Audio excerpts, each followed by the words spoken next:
अफगानिस्तान से इनखला के मामले पर रिपब्लिकन सेनेटर जॉर्ज हॉली ने सदर बाइडन को कड़ी तनकीद का निशाना बनाया। बाइडन ने अमरीकी अवाम और फौजी अंदाजों से मुतालिक झूठ बोला। ये भी बोले, अमरीकी सदर ने कहा था किसी भी अमरीकी को अफगानिस्तान में नहीं छोड़ा जाएगा, मगर बहुत अफसोस के अमरीकियों को अफगानिस्तान में बेयारो मददगार छोड़ा गया।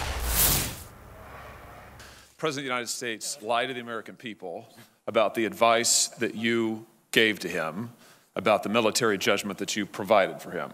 I think you've all testified to that effect now repeatedly. Secondly, the State Department and maybe the White House appeared to have pushed back the evacuation to such a time that it became a catastrophe, apparently against your advice, although I'd like to learn more about that. And third, for some reason that we still don't quite understand, the Pentagon failed to plan for the potential collapse of the security forces or the collapse of the Afghan government, despite there being quite a lot of warning. Senator Kaine referred to this earlier, quite a lot of warning for really, frankly, years that the Afghan security forces were ill-equipped, ill-trained, and frankly not up to the job. I don't understand any of that.